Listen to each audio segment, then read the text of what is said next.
बिस्मिल्लाहिर्रहमानिर्रहीम। अस्सलाम वालेकुम नाज़रीन, प्रोग्राम मुकाबिल में मेरे और आमिर मतीन साहब की तरफ से खुशामदीद कहेंगे तमाम देखने वालों को। नाज़रीन, मकबूजा कश्मीर की खुसूसी हैसियत के खात्मे के खिलाफ यौम इस्तेहसाल कश्मीर और बांग्लादेश में जबर और बर्बरियत के दौर के इख्तिताम तक तारीख 5 अगस्त को कई हवालों से याद रखेगी। बांग्लादेश की जो हालिया सूरत हाल है, सवाल ये रखेंगे आमिर साहब के सामने कि क्या इस सूरत हाल में हमारे मुल्क, प्यारे मुल्क पाकिस्तान के लिए क्या कोई सबक है। इसके ऊपर तफसील से हम बात करने जा रहे हैं, मगर इसके साथ साथ कुछ अदालती मामलात के ऊपर भी बात होगी, जहां पर जजेस के दरमियान यकजहती कम और बदकिस्मती यह है कि इख्तलाफ का अंसर बहुत ज्यादा नुमाया नजर आ रहा है। हालात किस जानिब जा सकते हैं, इसके ऊपर भी मुफस्सल गुफ्तगू होगी। और सबसे बड़ा और संगीन इशू इस वक्त पाकिस्तानी अवाम के लिए IPPs यानी कि बिजली के हवाले से है। मकामी कोयला दस्तयाब हो या फिर ना हो, हुकूमत CPEC के तहत बने हुए दरामदी कोयले के प्लांटों को मकामी कोयले से तब्दील करने पर नजर आ रहा है कि तुल चुकी है।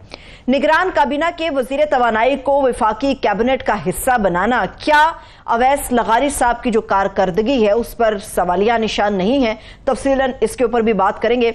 आमिर साहब, जो कुछ बांग्लादेश में हुआ और जो कुछ पाकिस्तान में हो रहा है, बड़े मोतबर नाम हैं आलमी सतह पर भी जो इस चीज़ का मुमासलत कर रहे हैं, सिमिलैरिटीज़ के ऊपर बात कर रहे हैं। हमारे लिए कोई सबक है? जी, हमारे लिए बहुत ज़्यादा सबक है। वो डिपेंड करता है कि आजकल लोग अपनी मर्ज़ी का सबक निकालते हैं। हर पार्टी, हर तबका जो है वो हर इशू में से अपनी मर्ज़ी का निकालता है। तो पाकिस्तान के लिए मैं समझता हूँ सबक क्या होने चाहिए, किसी एक तबके के लिए या एक पार्टी के लिए नहीं।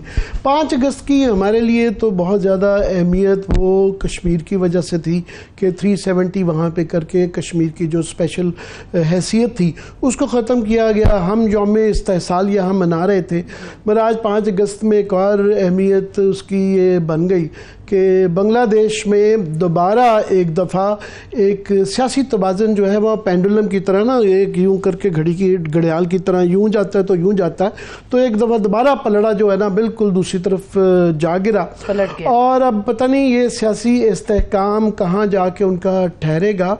और वहाँ से बड़ी अच्छी बुरी खबरें आ रही थी उनके लिए भी और हमारे लिए भी अच्छे बुरे सबक हैं वहाँ पे। माजी, हाल और मुस्तकबिल। माजी में ये है कि बांग्लादेश के साथ ज़ाहिर है हमारा एक ख़ास वास्ता रहा, वहाँ हम एक मुल्क रहे हुए हैं, तो वहाँ पे हर एक की नज़र होती है कि बांग्लादेश में क्या हो रहा है। तो हमारे लिए उसकी अहमियत है ही है, जज्बाती भी है, सियासी भी है और स्ट्रेटिजिक भी है।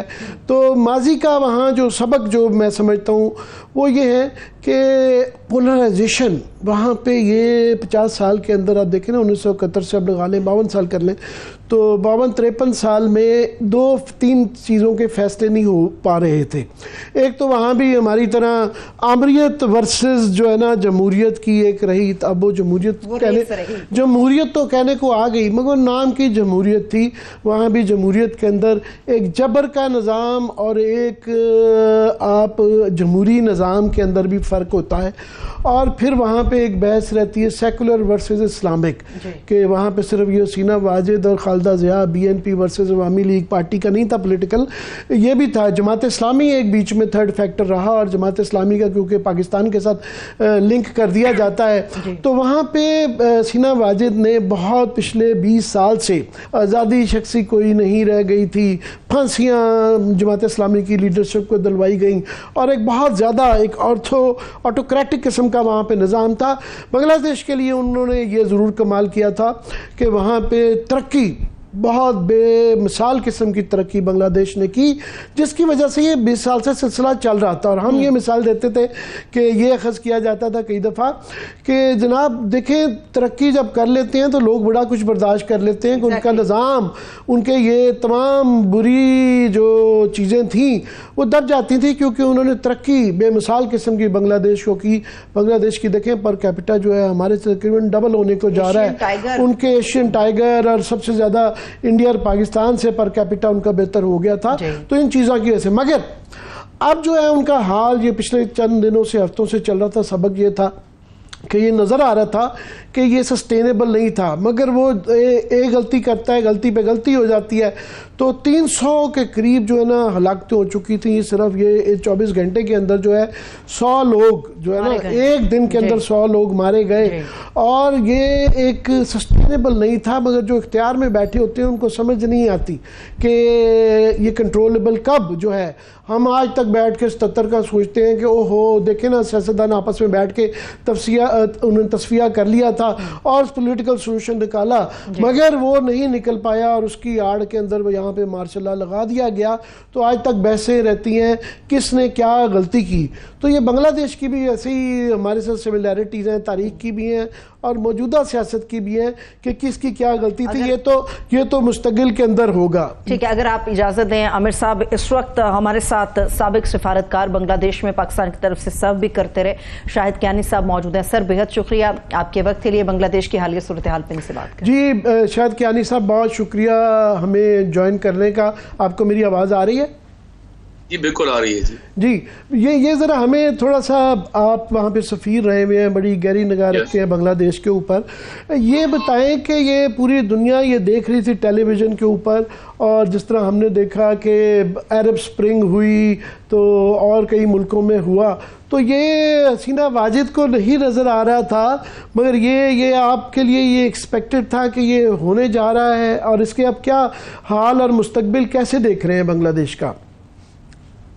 मैं जी वहाँ पर डिप्टी हाई कमिश्नर भी रहा और एक्टिंग हाई कमिश्नर भी रहा, और मेरा पीरियड था 2004 से लेके और 2006 तक, काफ़ी पुरानी बात है ना। इस दौरान मैं बेगम हुकूमत थी, वज़ीर आज़म थी वो, लेकिन इनको बेगम हसीना वाजिद को मैं 2-3 दफ़ा सरकारी तौर पर ही मिला था।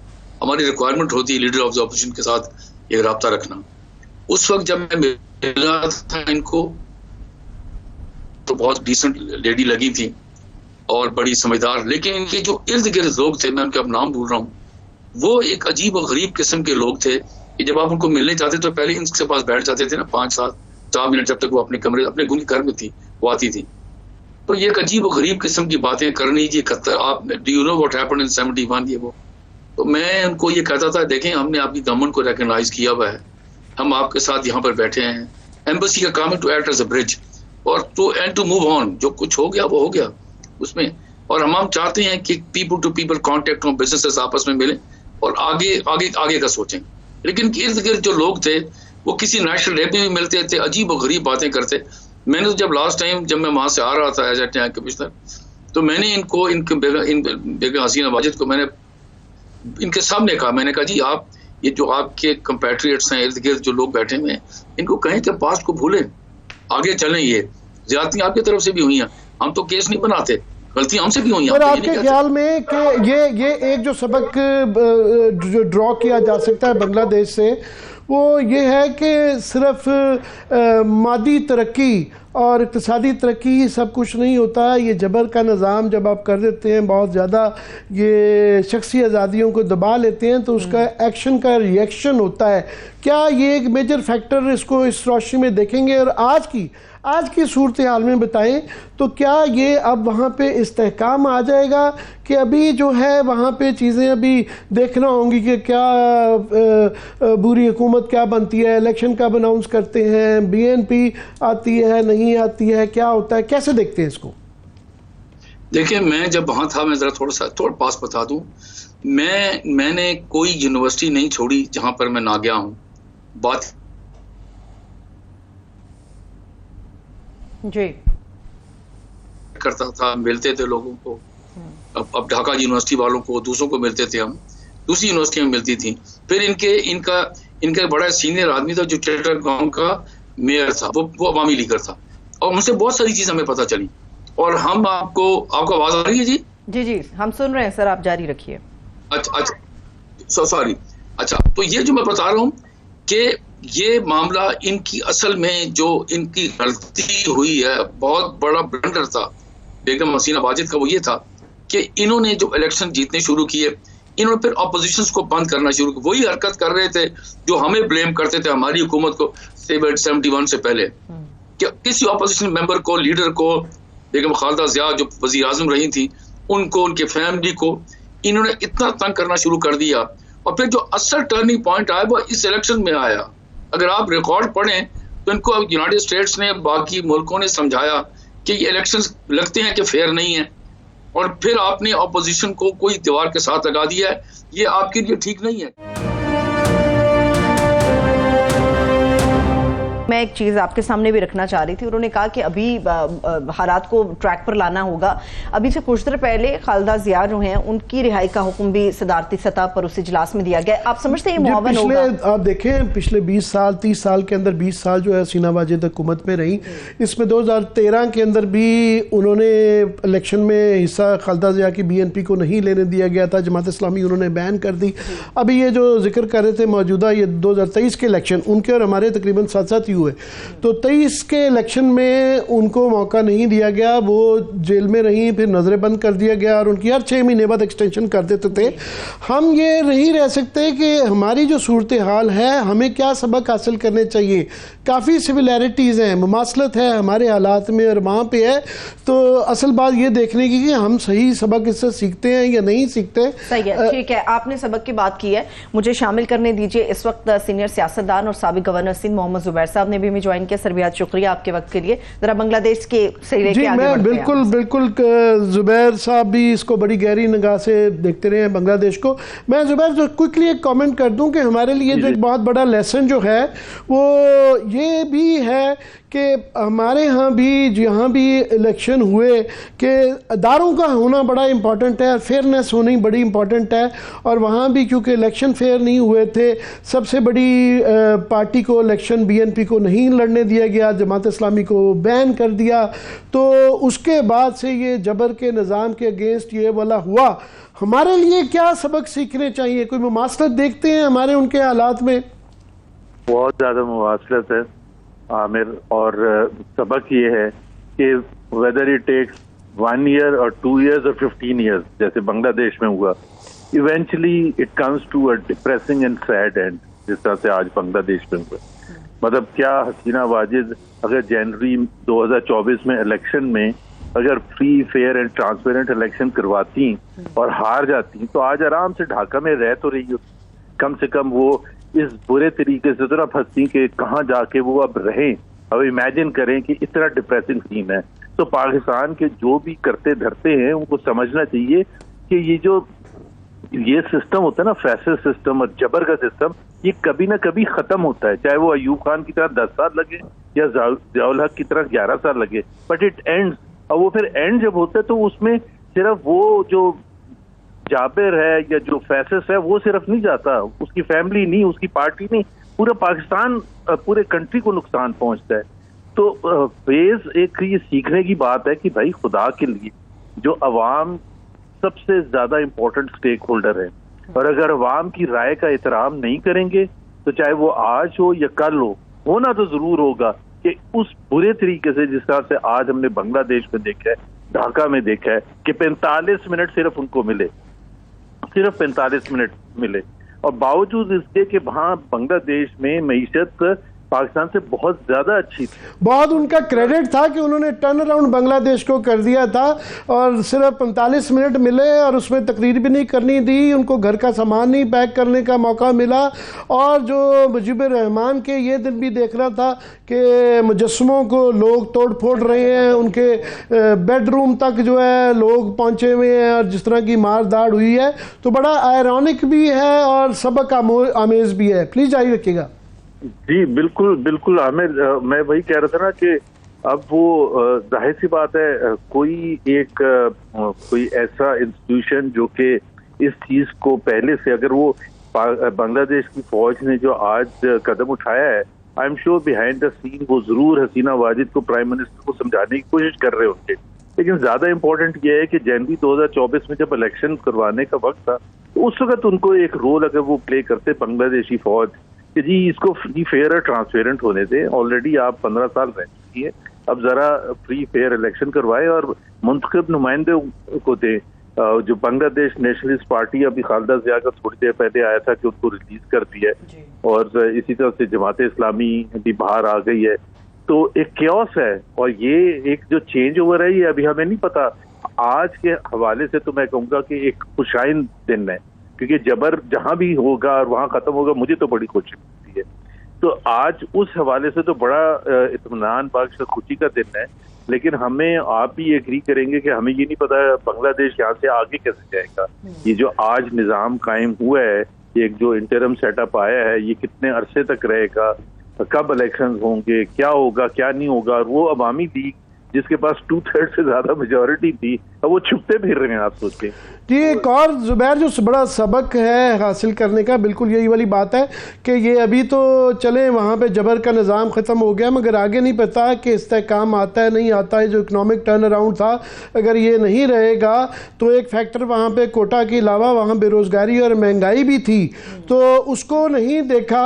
और जो आप कह रहे थे कि उनकी फ़ौज को उस वक्त रोक देना चाहिए था, हमने भी देखा 77 में फ़ौजें जो होती हैं कई दफ़ा वो कहती हैं फिर ठीक है ये गलतियाँ कर रहे हैं तो इनको करने दिया जाए, तो वो गलतियां करने दी जाती हैं। जिस तरह आप अभी बता रहे थे कि 40% टर्नआउट था और उसके अंदर खालिदा ज़िया की को शमूलियत नहीं करनी दी गई, जमात इस्लामी को अब बैन किया, उस वक्त भी नहीं पार्टिसिपेट करने दिया। तो अब फिर तो वो भारी अक्सरियत से जीती, मगर उस भारी अक्सरियत की आखिर में पता चला कोई नतीजा नहीं निकला। कोई नतीजा नहीं निकला। मैं वही कह रहा था ना कि अगर पाकिस्तान में कोई ये समझ रहा है कि जी वो तो देखे ना 15 साल तक तो रह गई ना, लेकिन वो 15 साल तक रह गई, लेकिन वो एंड अगर हम असल जमहूरियत होती जैसी वेस्टर्न यूरोप में और जो डेवलप्ड कंट्रीज है उसमें जमहूरियत है, तो चेंज एक पीसफुल चेंज होता है। अगर इस तरह से मार दहाड़ की वजह से चेंज आएगा, it's nothing less than a revolution जो आज बांग्लादेश में हमने देखी है कि चंद स्टूडेंट्स जून के मिडिल में निकले और उन्होंने कोटा सिस्टम के खिलाफ एक आवाज बुलंद की और उसको दबाने की कोशिश की गई। तो आई थिंक अभी भी ये आज के हवाले से पाकिस्तान, बिकॉज बहुत सी चीजें सिमिलर है, तो अगर किसी को डरा धमका के आवाज बंद की हुई है या मीडिया को या जुडिशरी को, पाकिस्तान में तो मेरे ख्याल है आमिर ज्यादा प्रॉब्लम्स हैं। बांग्लादेश में तो कोई जुडिशियल क्राइसिस नहीं था, कोई आपस में कोई जजेस आपस में नहीं लड़ रहे थे, जजेस को कुछ थ्रेटन नहीं किया जाता, as much as I know, but इस लेवल पर नहीं था जिस लेवल पर पाकिस्तान है। फिर एक तरफ सबसे पॉपुलर पार्टी जिस तरह यहाँ पीटीआई है और उसके जो लीडरशिप है वो अंदर बंद है, दूसरी तरफ हमारा इदारा है, उनके और आपस में जो इतना कॉन्फ्लिक्ट चला आ रहा है, ये इसको अगर दबा के तो आगे लेके नहीं जा सकता। पर जुबैर मेरा ख्याल है कि ये जो हुआ ये एक क्यूमुलेटिव इफेक्ट भी था 16 साल के रिप्रेशन जबर का, और ये कैटलिस्ट हुआ एक वाकया, इसके पीछे सिर्फ इस वाकये का नहीं था, बहरहाल वो पिछले 16 साल के का गुस्सा भी था। जी बिल्कुल सही बात है। और एक और चीज समझने की है, देखिए मुजीबुर रहमान तो फाउंडर ऑफ द नेशन था ना, लेकिन अगर आप उसको ओवर एक्सपोज कर रहे थे, उसको हर चीज में प्रोमिनेंस दिला रहे थे, उसके नाम से प्रोजेक्ट्स होते थे, उसके नाम से वो आपने देखा उनके मजस्बे भी थे और पता नहीं क्या क्या कल्ट बन गया हुआ था। 1/3 जो नौकरियां थी वो उनके जो दासरीन थे उनको दी जाती थी, सारा ये सिस्टम जो था 56% कोटे की नौकरियां थी। जारी रखिएगा। 1971 50 साल से ज्यादा हो चुके, तो वो जो उस जंग में जिन्होंने हिस्सा लिया था उनकी तो जाहिर है उनकी औलाद की भी औलाद आ चुकी होगी, तो कोई सेंस नहीं बनता ना कि अगर लेट 1990s में पाकिस्तान में कोटा रखा जाता कि 47 में जो मुस्लिम लीग की लीडरशिप थी उनके जो बच्चे हैं उनके लिए कोटा रखा जाए, इट वाज नॉनसेंसिकल। बट जाहिर सी बात है ये जो ओवर एक्सपोजर किया था ना, और फिर जो उन्होंने जिस तरह से टारगेट किया था 1971 में जो रोल प्ले किया था, जमात इस्लामी वालों को फांसी दी गई, एक को नहीं पता नहीं कितने लोगों को फांसी पर चढ़ाया गया, तो इतना रिप्रेसिव रूल होता है तो फिर उसके नताइज भी बड़े खराब होते हैं। और अब आज मुझे और आपको पता ही नहीं है कि बांग्लादेश में आइंदा आने वाले चंद हफ्तों में महीनों में किस किस्म का सेटअप होगा, कब वो एक जाके ठहराव आएगा जो किसी भी कंट्री के लिए सही है। तो मैं पाकिस्तान के हवाले से ये कहता हूँ कि अब भी बड़े फैसले करने का वक्त है, बजाय कि हम इंतजार करें कि जी इस किस्म का माहौल क्रिएट होए जहां पूरे कंट्री बाहर आ जाए और फिर पहले मारा जाए, जानों से किया जाए, और फिर उसके बाद तो ये पकड़ धक्कड़ और डराना धमकाने की सियासत जो है मेरा ख्याल है तर्क करके हमें इंक्लूसिव सियासत करनी चाहिए। और एक हीलिंग प्रोसेस जिसको मैं कहता हूँ, Pakistan needs a healing process, जिसमें वो जो भी हुआ भाई, अगर 9 मई के हवाले से अगर कोई केसेस है उसको परस्यू करें, लेकिन आप 9 मई को बना के पॉलिटिक्स तो नहीं कर सकते ना, कि वो उसको पॉलिटिकल वेंडेटा के लिए यूज किया जाए। तो मेरा ख्याल है कि अभी भी अब कुछ ना कुछ देखें, एक तरफ बलूचिस्तान है जो वहाँ क्या हालात हैं, केपी में हालात हमें पता है क्या हैं, बाकी पाकिस्तान में जिस किस्म के माहौल है, जिस किस्म की कन्फ्रंटेशन है, पॉलिटिकल इंस्टेबिलिटी है। ज़ुबैर, हम इसके बाद ज़रा आईपीपी के मसले में, क्योंकि आप प्राइवेटाइजेशन को बहुत देखते रहे हैं, बात करेंगे, पर ये अभी वक्फा लेना चाह रही हैं, प्लीज़ हमारे साथ रहिएगा, तो इसके बाद ज्वाइन करते हैं आईपीपी के बाद। मोहम्मद ज़ुबैर साहब तो हमारे साथ मौजूद रहेंगे। अभी हम एक छोटा सा ब्रेक ले रहे हैं, ब्रेक से वापस आके सियासत के ऊपर तो बात चल रही है, मगर जो असल इशू है आवाम का वो आईपीपी के हवाले से है, जो बड़ा जोर पकड़ गया, इसके ऊपर भी तफसील से बात करेंगे। हमारे साथ रहिए।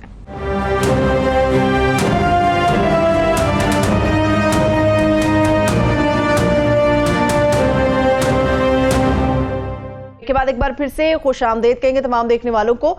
इस वक्त सियासत पर बात करनी है, आईपीपीएस के हवाले से बात करनी। मोहम्मद ज़ुबैर साहब हमारे साथ मौजूद है। जी ज़ुबैर, मैं आपकी इजाज़त सिर्फ 2-3 मिनट जो लेटेस्ट इसके ऊपर हुई है कि आईपीपीएस का इस वक्त मसला जो है वो पाकिस्तान का सबसे बड़ा मसला है, ना सिर्फ इसलिए कि आम आदमी इतना परेशान है महंगाई से और बिजली के बिलों से और लोड शेडिंग से, मईशत नहीं चल सकती इतनी महंगी के ऊपर, और ये एक वैसे तो नहीं कहना चाहिए मगर बांग्लादेश हमारा मेन कंपेटिटर है, वहाँ भी इस वक्त ये सूरत हाल है इन तमाम चीज़ों के बावजूद। मगर हमारे लिए एक अपॉर्चुनिटी भी है कि हम वहाँ पे अगर बेहतर अपना निज़ाम कर लें तो हम वो एक्सपोर्ट की जो हमारी उनके साथ टेक्सटाइल के अंदर ख़ास तौर पे कंपटीशन है, एक अपॉर्चुनिटी भी है। मगर यहाँ पे ज़ुबैर एक डिनाइल है गवर्नमेंट का कि गवर्नमेंट इसके आईपीपीएस के मसले के ऊपर सोल्यूशंस की तरफ नहीं जा रही, और बीच में डिनाइल है कि फॉर एग्जांपल फॉरेंसिक ऑडिट के ऊपर तो कोई बहस ही नहीं, हर कोई कह रहा है यार इसका ऑडिट तो करवाएं, मगर जो है आज जो है एफपीसीसीआई जो है गौर एजाज वगैरह सुप्रीम कोर्ट में चले गए हैं कि जनाब उनके जरिए ऑडिट करवाए जाए। सेनेट के 2 इजलास स्पेशल कमेटी के हो चुके हैं, वो मांग रहे हैं कि हमें एग्रीमेंट्स की तफसीलात दे दी जाएं, मगर उसको भी सीक्रेट वो समझ के, एक स्टेट सीक्रेट है, वो ना हमारे से ना पार्लियामान से किसी से शेयर नहीं किया जा रहा। लेटेस्ट ये है कि आज उन्होंने ना एक जो टिपिकल तरीका होता है ब्यूरोक्रेटिक कि जी कुछ ना करना हो तो कमेटी बना दे, तो उन्होंने एक टास्क फोर्स कमेटी बना दी है कि जी टास्क फोर्स करेगी, और मोहम्मद अली साहब को मुआविन खसूसी बना दिया है। बड़ी अच्छी बात है, मोहम्मद अली साहब ने 2020 में इसके ऊपर रिपोर्ट भी लिखी थी, उसके बाद ये निगरान हुकूमत में वजीर भी रहे। मगर इसके अंदर मज़े की बात यह है कि इन्हीं मोहम्मद अली साहब पे बड़ी तनकीद की जा रही थी गवर्नमेंट की तरफ से कि जनाब ये खुद क्यों नहीं किया इन्होंने। तो अब जो अगर लेके आए हैं ज़ुबैर, मेरा ये कहना है कि अगर इनको लाने ठीक है ले आए हैं, मगर अगर इनकी रिकमेंडेशंस जो हैं उसको ही अमल दरामद कर देते तो क्या हर्ज था, आज भी कर दे जाए। मैं सिर्फ 1 मिनट आपकी इजाज़त से पढ़ देता हूँ कि इन्होंने कहा क्या था। वो ये कि इन्होंने कहा कि जी फॉरेंसिक ऑडिट और मुआहिदों की नज़रसानी करें, उसके बाद 25 साल पुराने पावर प्लांट को फारिग करें, उसके बाद जी ज़्यादातर बिजली घरों पर लगाई गई सरमायाकारी रकूम की वापसी का दुरानिया 2 से 4 साल के दरमियान रहा, और 16 आईपीपीज ने 50 अरब 80 करोड़ लगाकर 415 अरब मतलब 50 अरब लगा के 415 अरब रुपए का मुनाफा हासिल किया। ये इन्होंने रिपोर्ट में लिखा है अपनी, और इन्होंने कहा जी 16 आईपीपीज ने सरमायाकारी की मुनासबत से 18 गुना ज़्यादा इजाफा लिया, और 6 कंपनियों ने इक्विटी पर औसत 60 से 80% रिटर्न हासिल किया। तो इनको ला के टास्क फोर्स बनाने की बजाय जो इन्होंने कहा था वो सिंपली इंप्लीमेंट कर दे तो मसले का हल नहीं हो जाता। ज़ुबैर, एक कोइंसिडेंस है, अभी 3 दिन पहले मैं मोहम्मद अली साहब से मेरी मुलाकात हुई थी, अभी 3 दिन पहले, और उन्हीं की रिपोर्ट के हवाले से बात हो रही थी। अगर उनको पता था कि वो ज्वाइन करने वाले हैं तो शायद खैर उन्होंने बिल्कुल जिक्र नहीं किया, ना महसूस होने दिया। मेरा ख्याल है उसके बाद ही शायद कुछ एफर्ट हुई होगी, लेकिन the fact of the matter is कि जब उनको लाया गया, एक तो मुझे ये जो आपने नुक्ता उठाया ना, वो जो टास्क फोर्स बनाई है और उसमें लिखा हुआ है रिफॉर्म्स के लिए, एक पावर सेक्टर में और एक बनाई है टैक्स सेक्टर में रिफॉर्म्स के लिए। मेरा तो पहला सवाल एक बड़ा फंडामेंटल है, आमिर, हम चीखें मार मार के थक गए reforms reforms reform, that is what Pakistan needs. ये कमेटियां बनी थी रिफॉर्म्स के लिए अप्रैल 2022 में, अब जाके 2024 से 2.5 साल के बाद आपको रिफॉर्म्स का ख्याल आया कि पावर सेक्टर नीड्स रिफॉर्म। और आपने बिल्कुल सही कहा, वो तो पूरा स्टडी कर चुके हैं मोहम्मद अली साहब, वो रिपोर्ट मौजूद है, उसमें तमाम निशानदेही भी कर दी गई है कि क्या करना चाहिए, क्या क्या फैसले करने चाहिए, उसका बैकग्राउंड भी उसमें सब कुछ लिखा हुआ है, सब ये बता दिया गया है। अब आज ही मैं पावर मिनिस्टर जो वैस लगा रही है उनको सुन रहा था, लेकिन सबसे बड़ा मसला ये होता है कि हुकूमतें जो हैं अपनी जिद में, अपनी अना में इमीडिएटली किसी चीज को कंसीड नहीं करती और रिकग्नाइज नहीं करती कि ये कितना बड़ा मसला है। ये पाकिस्तान का नंबर 1 मसला है। आम पाकिस्तानी अवाम 98% को तो IPP का कुछ नहीं पता, उनको तो बिजली के बिलों से मतलब है। अगर उनके बिजली उनको ये अब समझ आनी शुरू होगी कि IPP जो है ना एक रीजन है, बहुत बड़ा रीजन है जिसकी वजह से मेरे ये बिजली का बिल ज्यादा आ रहा है। और मैं आपको ये बताऊं कि मैं जो इंडस्ट्री के लोगों से भी मिलता हूँ या कराची में, आप यकीन करें कि वो इतनी बिजली महंगी हो गई है, इसलिए तो ये सब इतने ज्यादा सामने आ गए सारे चैम्बर्स और सब टेक्सटाइल ओनर्स और तमाम इंडस्ट्रियलिस्ट कि इट इज नाउ उनका मॉडल ये कैपेबल ही नहीं है इतने बिजली के बिलों को बर्दाश्त करना। जिसका 10 करोड़ आता था उसका 18 करोड़ आना शुरू हो गया। अब आप खुद बताएं कि वो कहते हैं यार हम कैसे कम्पीट करें। तो एक ये जो है ना, इस पर जल्द से जल्द अगर इन्होंने रिएक्शन नहीं किया और ये उस तरह से कि जमात इस्लामी का धरना, अब अगर वो अब ये सारी पॉलिटिकल पार्टी जो है ना, ये एक सबक सीखेंगी बांग्लादेश कि दबाव डालने का एक तरीका ये होता है जो बांग्लादेश में हुआ था, और वो करना कोई इतना मुश्किल नहीं होगा। तो मेरा ख्याल है इसको एंगेज करें। एहसन इकबाल साहब है, वो कहते हैं कि जी अगर किसी के पास कोई सोल्यूशन है तो हमारे पास आए। ये मैं जुबैर सोल्यूशन उनके सुन लें कि पता नहीं किस दुनिया में रह रहे हैं। फॉर एग्जांपल ये एक नया जो रोज बताया जाता है कि जी IPPs का कुछ नहीं करना, लाइन लॉसेस वाला नहीं करना, जो टैक्स बढ़ाए हुए हैं 3 जो इसके मेन है उसको नहीं डील करना। वो एक हमें बताया कि बड़ा सिंप्लीफाई कि हम जो है ना दरामदी कोयले का जो है ना वो उसकी जगह पे लोकल कोयला इस्तेमाल करेंगे तो वो हो जाएगा। और प्राइम मिनिस्टर ने कह दिया कि बताया कि जी दरामदी कोयले की जगह मुकामी कोयला थर कोल के मिक्स इस्तेमाल करने से $1 अरब की बचत तो हो गई है, वो कह रहे हैं। वैस लगारी साहब बार बार कह रहे हैं कि जी 2-3 रुपए पर यूनिट इससे कर देंगे। अच्छा, हमने इस पे हमारे प्रोड्यूसर साहब जो है अकमल साहब ने बड़ी इस पे स्टडी की है, चीनियों से भी बात की। उन्होंने कहा जी हमारा कोट ना कीजिएगा, इसके अंदर प्रॉब्लम्स हैं कि ये एक तो टेक्निकल प्रॉब्लम है, लॉजिस्टिकल प्रॉब्लम है, इकोनॉमिक प्रॉब्लम्स हैं कि वहाँ का कोयला जो है यहाँ पे लाना जो है वो बड़ा मुश्किल काम है, रेलवे लाइन नहीं है और उनका थर का अपना कोयला पूरा नहीं पड़ रहा उनके 4 बिजली घरों के लिए।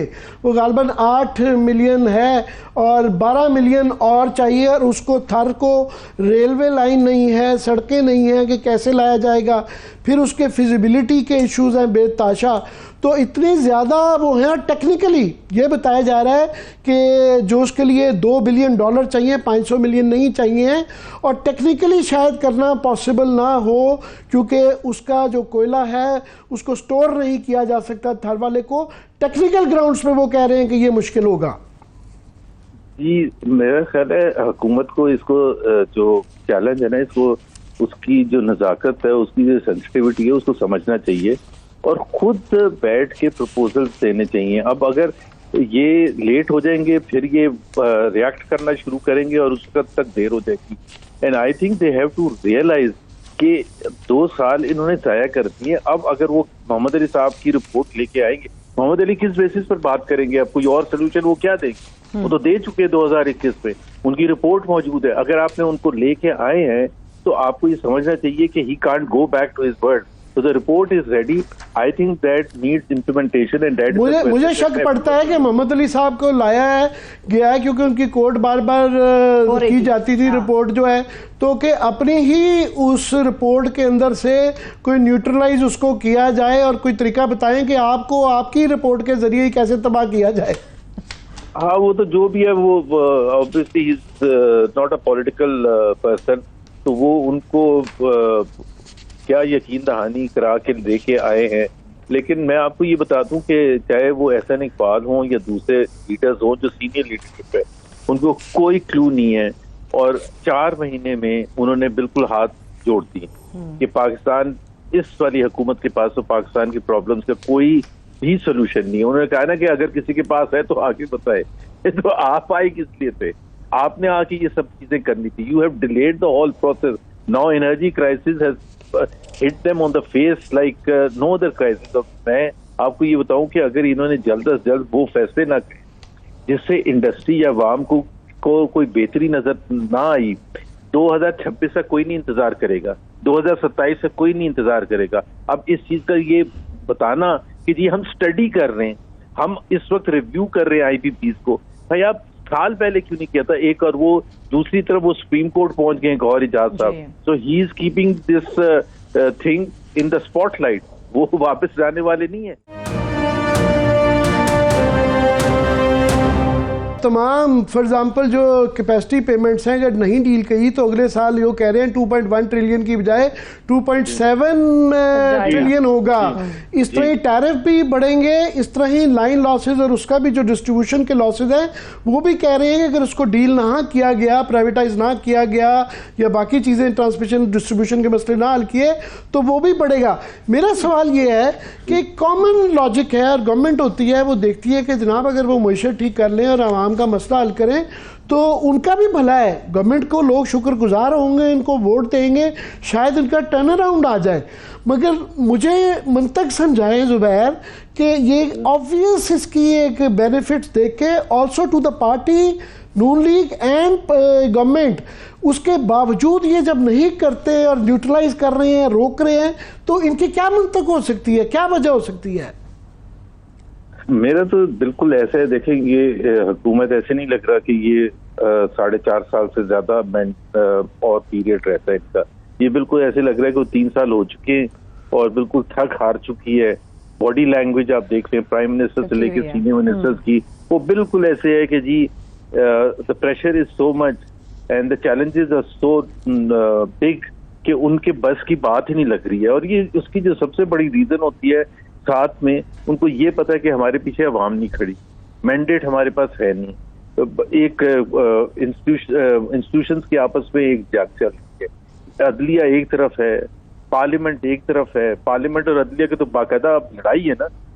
वो जो रिजर्व सीट्स का जो केस है उसमें वो पार्लियामेंट में बिल लेके आ रहे हैं जो कि वो 8 रुकनी मेंबर्स का जो फैसला है उसको खत्म करेंगे और अपनी मनमानी करेंगे। तो मेरा अपना ख्याल मुझे जुबैर शक पड़ता है कि ये घबरा रहे हैं कि एक पूरी अशराफिया ऑफ कोर्स जो है एक तबका, जिस तरह आपने कहा कराची में बिजनेसमैन, FPCCI, एप्टमा, तमाम वो देख रहे हैं कि उनका बिजनेस नहीं चल सकता, मगर एक तबका है जो कि IPPs के साथ मुंसलिक रहा हुआ है, गवर्नमेंट के लोग भी हैं, ब्यूरोक्रेट भी हैं, वो डर रहा है कि अगर ये खुल गया, इसके ऑडिट हो गए तो बड़े लोगों के पता नहीं क्लोजेट में से क्या क्या कुछ निकलेगा। वो इस डर की वजह से ये इंफॉर्मेशन पब्लिक नहीं कर रहे, शेयर नहीं कर रहे और वो ऑडिट नहीं चाहते। आमिर, मैं आपको एक चीज बताऊं, आप बड़ा अच्छा काम कर रहे हैं जी, आवाज उठा रहे हैं, रोज आप आवाज उठाते हैं। ये तो एक बुनियादी चीज है, बुनियादी डिमांड है कि फोरेंसिक ऑडिट होने थे और पार्लियामेंट्री कमेटीज जो है और PTI को मेरा ख्याल है उधर उन कमेटीज में अपना रोल प्ले करना चाहिए, एग्रेसिवली रोल प्ले करना चाहिए कि जी ये दिस थिंग इज अनएक्सेप्टेबल। आप ऑडिट भी करवाएंगे और सबके सामने होगा, पार्लियामेंट्री कमेटीज को इन्वॉल्व करेंगे ताकि जो हकीकत है वो सामने है और जिसका जो कसूर है फिर उसके हिसाब से उसको सजा भी मिले। ये नहीं हो सकता कि 50-50 गुना प्रॉफिट कमा के बैठ जाए और उनको कोई पूछने वाला ना हो। मैं आपको ये फैक्ट बता रहा हूँ कि अंदर से वो डरे में हूँ। बहुत बहुत शुक्रिया जुबैर आपके टाइम देने का। इस वक्त अदालती मामलात पर बात करने के लिए 92 न्यूज के स्पेशल कॉरेस्पॉन्डेंट साकिब बशीर साहब हमारे साथ मौजूद है। बहुत शुक्रिया साकिब, थैंक्स सो मच आपके वक्त के लिए। आमिर साहब बात जी, साकिब क्विकली जो है आप ही इस पे हमें दे दें कि पहले ही गवर्नमेंट ने अपनी इंटेंशंस छुपाई नहीं थी। जब से ये मखसूस नशिस्तों वाला फैसला आया 8/5 का, जब ही से वो कह रहे थे कि जनाब हमने इस पे अमल दरामद नहीं करना, कानून साजी भी हो रही थी, बयानात भी आ रहे थे। अब ये जो 2 जजेस के इख्तलाफी जो डिटेल्स आई हैं उसको बार बार कोट करके ये बताया जा रहा है कि देखें जी इसका अमल दरामद नहीं होना चाहिए और बहुत ज़्यादा वो 8 जजेस का फैसला गायब हो गया है, 2 जजेस का ज़्यादा मुकद्दम हो गया है। क्या कहेंगे?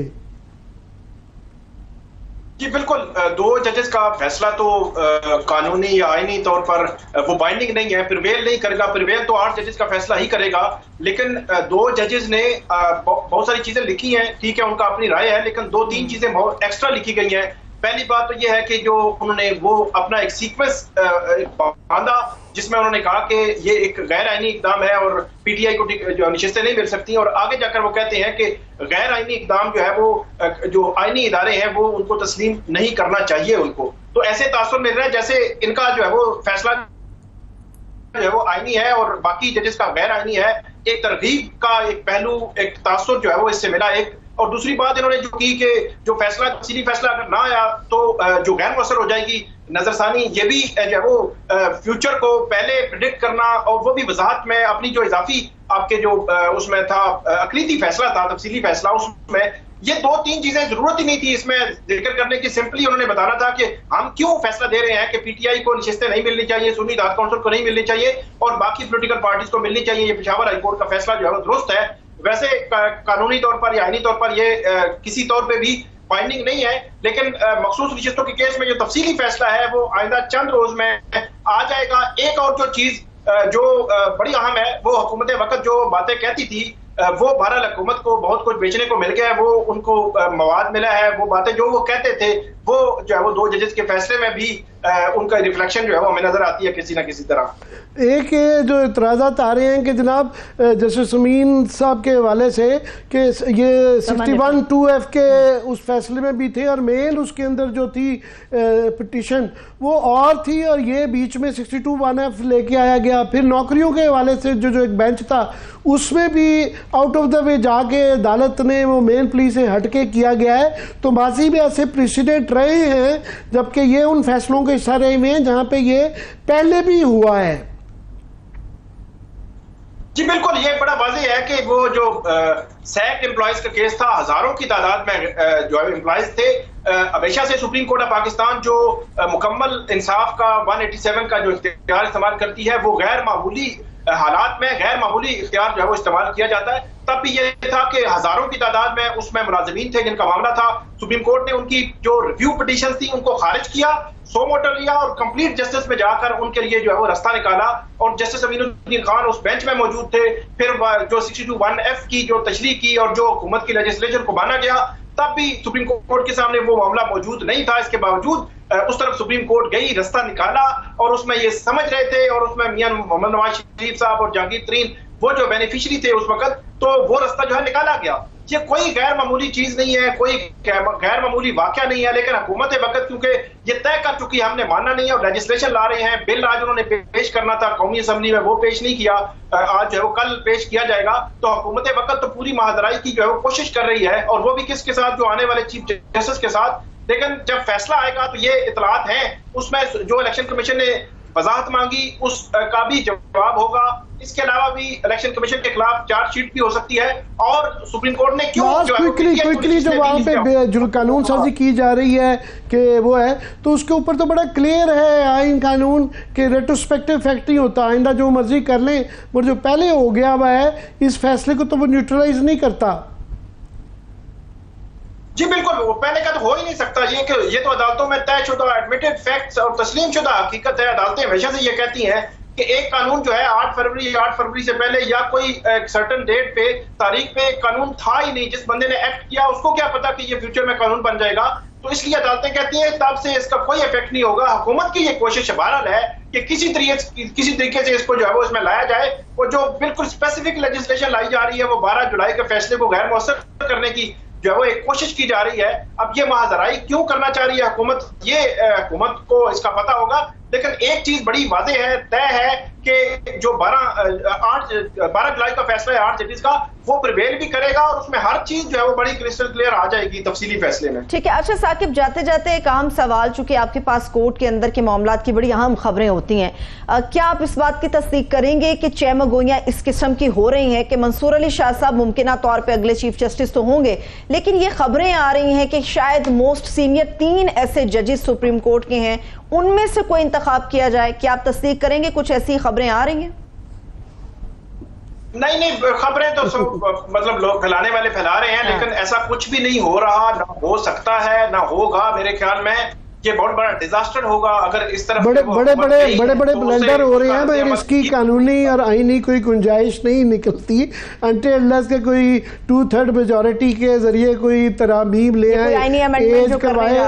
शॉर्ट ऑफ दैट मेरा ख्याल है कि ये पॉसिबल नहीं है। चलिए, बहुत शुक्रिया, थैंक सो मच साकिब आपके वक्त के लिए। आमिर साहब, लास्ट अगर कुछ आप ऐड ऑन करना चाह रहे फिर मैं नहीं, ये देखना मेरा ख्याल है काफी सारे अबहाम जो है कि जो ही डिटेल्ड जजमेंट आ जाएगी तो ये दूर हो जाएंगे, और उसी के अंदर जो इलेक्शन कमीशन ने भी जो है बहाना करके उसका ये रोका हुआ है, उनके लिए भी स्ट्रिक्चर्स आ जाएंगे, हुकूमत के लिए भी क्लैरिफिकेशन आ जाएगी, सबके लिए आ जाएगी। लेकिन अभी साकिब ने बता तो दिया था चंद रोज में ये मुकम्मल फैसला आ जाएगा, लेकिन कानून के लिहाज से आमिर साहब 15 रोज के अंदर जो मखसूस नशिस्तों का फैसला है, ये तफसीली फैसले का जारी होना जरूरी था। देखते हैं, उम्मीद करते हैं जो भी हो आइंदा आने वाले वक्त में पाकिस्तान के लिए अच्छा और बेहतरीन हो। इसके साथ ही थैंक्स सो मच आमिर साहब आपका। मुझे इजाजत जी, अपना बहुत सा ख्याल रखिए, खुदा हाफिज।